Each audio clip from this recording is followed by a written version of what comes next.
सुबह पूजा की थाली लेकर जाओ, भगवान का अभिषेक पूजन मंदिर में कर आओ। शाम को फिर वही पूजन की थाली, वही की वही थाली, उसमें प्रसाद और दिए कितने 6 प्रसाद, एक पात्र में प्रसाद, 3 हिस्से कर कर मत ले जाना, एक पात्र में लेकर जाओ। मंदिर में जाकर शाम को प्रदोष काल में फिर पूजन कर लो, पूजन कर कर प्रसाद के 3 हिस्से कर दो। मंदिर में 6 दिए थाली में से उतार कर जमीन पर रख दो, भूमि पर रखकर 5 दियों को जला दो, प्रज्वलित कर दो। प्रसाद का 2 हिस्सा, 5 दिए जो जलाए हैं वो मंदिर में छोड़ दो। प्रसाद का 1 हिस्सा और 1 दिया जिसको जलाया नहीं है वो जमीन से उठाकर वापिस अपनी थाली में रख लो। बाबा को विनती करो, आज मेरा पहला पशुपति व्रत है बाबा, इसको स्वीकार करना। मीठे का प्रसाद लेकर जाना है, घर में बनाकर लेकर जाओ, उतना ही बनाना जितना मंदिर में लेकर जा रहे हो, उसके 3 हिस्से करने के लिए, ज्यादा मत बनाना। पति पत्नी भी अगर व्रत साथ में कर रहे हैं तो दोनों का प्रसाद अलग अलग बनना चाहिए। कढ़ाई को वापिस साफ करना, फिर पति के लिए वापिस बनाना।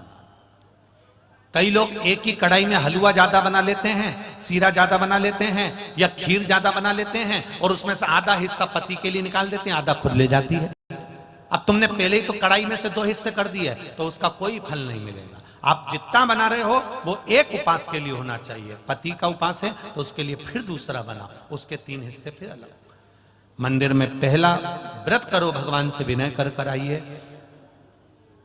छठा दिया और प्रसाद का 1 हिस्सा जो लेकर आए हो, अपने घर के दरवाजे के बाहर बैठो, आराम से दरवाजे की ओर मुख कर कर सीधे हाथ की ओर उस दिए को, जो छठा दिया है, उसको अपने सीधे हाथ की ओर, राइट हैंड की ओर, उसको दरवाजे के बाहर जला दीजिए। भगवान से प्रार्थना करिए, मैंने इसलिए ये व्रत करा है बाबा, उसको स्वीकार कर लेना। पहला व्रत कर कर घर में जाकर भोजन करो। भोजन करते समय सबसे पहले जो प्रसाद का 1 हिस्सा लेकर आए हो, पहले उस हिस्से को पूरा खाइए, उसमें से किसी को मत दीजिए। वो आपका व्रत का है, आपको खाना, किसी को नहीं देना। एक चुटकी मात्र भी नहीं देना, 1 चम्मच मात्र भी नहीं देना।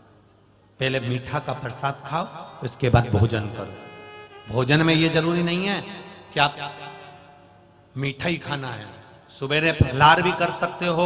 भूखे रहते नहीं बने तो सुबह आराम से फलाहार करो, नमक का फलाहार करो, कोई मना नहीं कि तुम मीठा ही पूरा खाओ, आराम से। पर भोग मीठे का लग। अन्न भोजन जब भी करोगे तो सुबह नहीं करना है, वो प्रसाद जब खा लोगे उसके बाद करिए।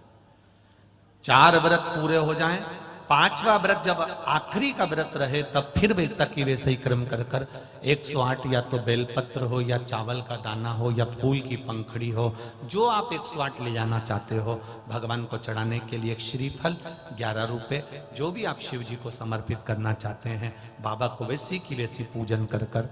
पर थाली जो सुबह लेकर जाओ वो थाली को धोना नहीं है, शाम को वही थाली जाना चाहिए, उस थाली को बदला नहीं जाता। समापन वाले दिन 5वां जब व्रत रहे, बाबा को 108 सामग्री समर्पित कर कर, श्रीफल समर्पित कर कर अपने हृदय की बात कहकर आइए, दिया लगाओ, वापिस अपने घर के अंदर प्रवेश कर जाओ। बाबा से विनती करो, मेरा विश्वास करता है अगर दिल से पशुपति व्रत किया है तो मेरा महादेव व्रत पूरे होते होते ही तुम्हारा कार्य सफल कर